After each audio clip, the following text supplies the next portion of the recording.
Well, hello folks, welcome to episode 2 of our Burnley save here with FM22. Very, very excited to get started properly. We're going to be playing our first game of the season today. And I've also managed to, and it's only episode 2, cock something up. Well done me. Right then folks, yeah, we've made some transfers, all free. And they are of a certain age, a certain vintage, these guys. Out, there's been a bunch of people gone on loan. Mark Helm, I did note, has been someone who could potentially develop into a reasonably good player, I think. Certainly for my Liège team. We've also let 2 or 3 others out. But Phil Bardsley has left the club as a right back. I'm coming to regret that decision. I felt at 36 years old, it's a right time to kind of move him on. However, I then went ahead and signed Dani Alves, 38-year-old. But look at him, he looks so good. 38-year-old like this. I thought, well, this looks a good signing. What I didn't realise, and what I've noted on Twitter, a lot of other people have realised, is if you sign Dani Alves, he's on sabbatical until January. So first 3 months of the year, we ain't going to be able to play him. That's pretty annoying because I put many of my eggs into this basket and they have been sat on. So that's Dani Alves and his very good looking attributes, really have to say. It looks pretty damn good. The other player who has come in, someone I wasn't aware of, Roman Menko, who really is just sitting in there as a backup central midfielders. We've got a lot of central midfielders in the club, and I felt we needed a little bit more backup there. Also need a little bit more down the right side, but I haven't managed to find that yet. Well, I thought I had, but then he wasn't here. So we're still working on the transfer window, during the transfer window, and expect more movement, possibly both ways. There's a lot of interest in our players as well.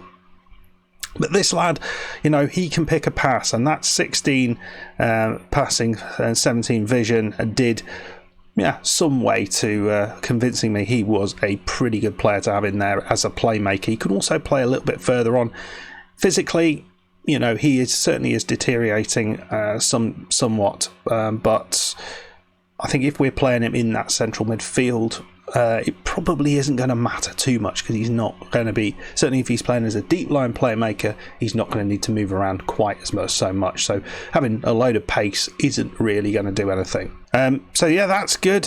Tactically, we have been still persevering with this. I'm still not certain it's the right formation, but you can see since we this is essentially both a win and a loss, isn't it? Since then we have played 5 games and won them all, admittedly against some maybe slightly smaller clubs, but you can only play only beat who's put out in front of you. So I'm hoping against West Ham, now we've trained this tactic quite well. As you can see, tactical familiarity is pretty much there, but we're still working on that. Well, hopefully against West Ham, this will be the business. We are trying to focus down the left side to some degree, and we are going to try Vidro, who hasn't been playing there really. I don't think he's been playing there. No, he's hardly played at all. Down the right side, because I think he actually isn't a bad player. We just need to figure out who is best down this side. I think everywhere else I'm sure about, it's just on this right side. And so we'll be playing West Ham in a second. Right then, let's move forward and get into that game. Yeah, in terms of finances, we are right on our wage budget. So if we are going to do something, we will need to do something about that. Admittedly, a big chunk of that has gone on Dani Alves. So we need to figure stuff out there. I could move things around and maybe put a little bit more of our transfer budget into our wage budget. That might be something we look to do as maybe try and bring in a couple of loan signings as well.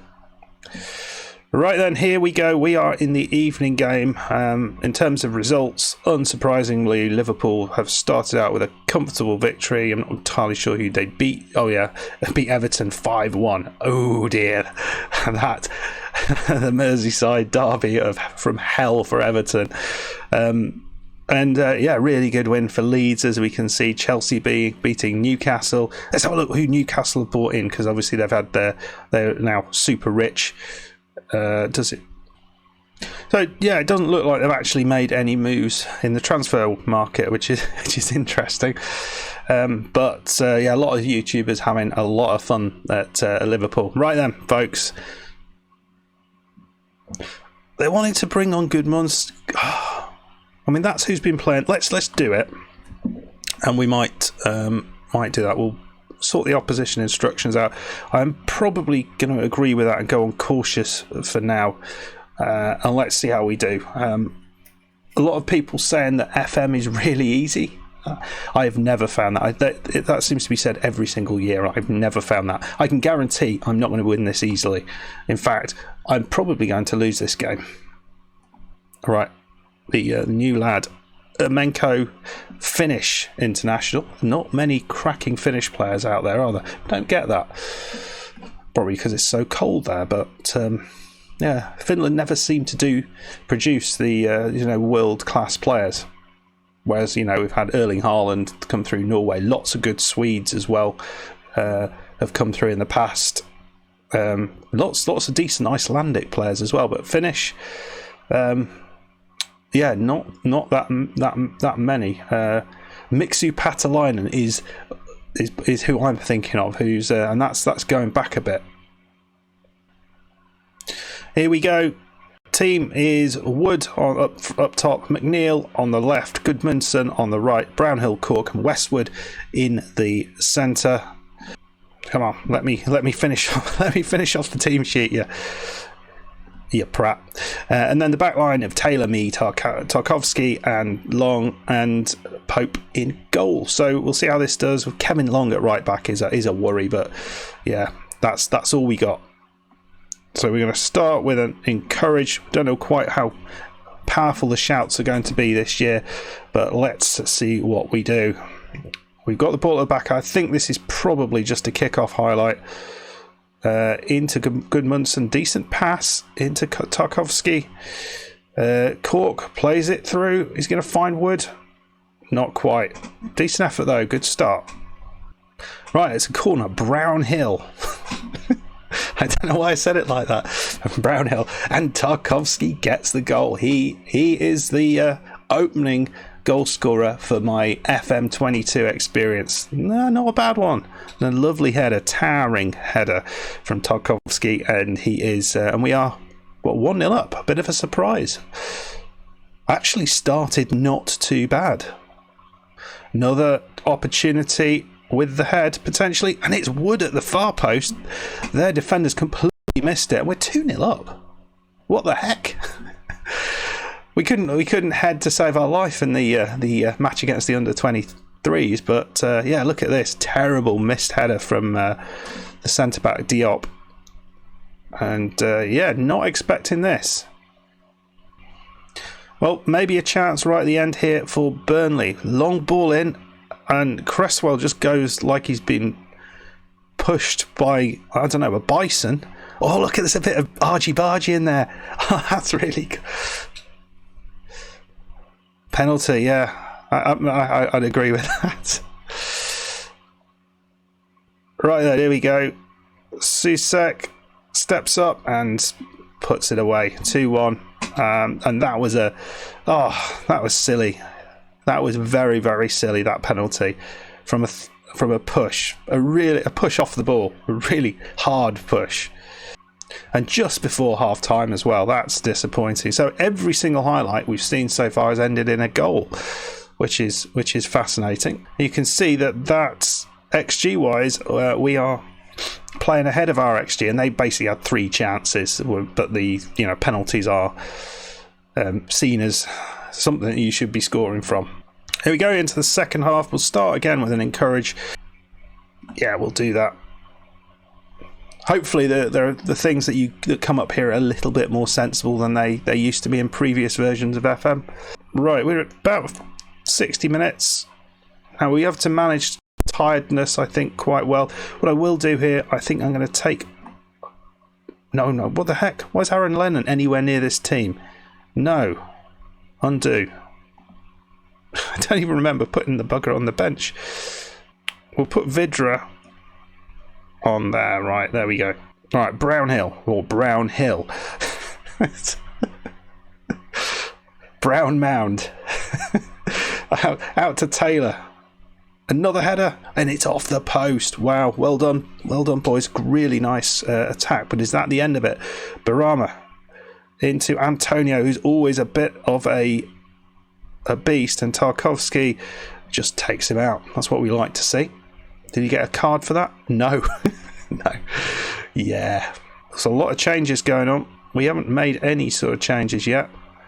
Jack Cork looking a bit tired. I think Ashley Westwood might be the one we take off, and we'll bring on Ermenko on for his debut. The 34-year-old. Spring chicken compared to Danny Alves. Do we have any option at right back? I mean, that's a bit of a problem, isn't it? We've got Nathan Collins who can play there. Let's do that, the youngster. Here we go. Well, maybe a chance here. Back to the goalkeeper, Nick Pope. He plays it long, and it looks like it's going to come for them, maybe chance. They've gone over the top. Antonio. Oh, no. Oh, we've cleared it. Oh, my Lord. I was slightly concerned there. Wow. And we've managed to get hold of it. There's a chance still going on. Fornal into Antonio. Zuma now. And we finally picked the ball up, and that's hopefully the end of that highlight. Jesus. Right, we are going to change things up a little bit. We are more disciplined. We're going to time waste. Should we take the tempo slightly down as well? We've got one. I think we got any more subs? Ashley Barnes. No, we can't make any more subs. I don't know. Why not? I'll try and make more than 3 subs.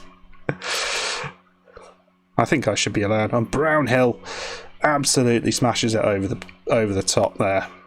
Decent effort. Well, it wasn't really, but it wastes some time. They've got to go and collect the ball. Well, we start with a win. That is a very, very positive result. XG-wise, they probably deserved it. They certainly had a much better second half than their first half. But we held on. We held on against a West Ham side who probably are going to be up there, at least in the top half this season. So I think getting a win over them is important. Getting Chris Wood starting off with a goal is important. Getting a decent sort of performance from the back line is also very important. So overall, pretty damn pleased with things. Anyway, folks, let me know what you thought about that. How can we improve? What should we be doing tactically? All those sort of things. Yeah, I would love to hear from you and see what your thoughts are on the formation and all those sort of bits and pieces. Management's easy when things are going well. Nice to get off to a winning start then, Custard. We've got Palace up next, so again that might be a team that we could get points against. Oh look, now that's new, isn't it? They never used to show where the team you've played was using on this screen. I like that. That's a little feature right there. Yay. And that is pretty good. In terms of training, which what I have done is I've been putting lots of sort of chance creation, chance conversion training in, because I really think we do need a little bit of that. Certainly it seemed that when we started out, but pretty pleased with how that went. So we start off with a win. I'm not going to come back for the Manchester City game. Don't be a silly boy. Should we come back for the Liverpool game at home? We've got next to no chance of getting that. Or maybe if we get through the Carabao Cup, maybe if we get an interesting draw in the Carabao Cup, because everyone cares about that loads, don't you? We might come back to that. I don't know yet. Maybe that. Maybe Leeds. Maybe Brighton away. Maybe I'm basically just saying maybe anything now. Anyway, folks, if you have enjoyed that, and I hope you have, please hit that like button. Please subscribe to the channel as my dog barks the house down, and I'll see you for the next one. Goodbye.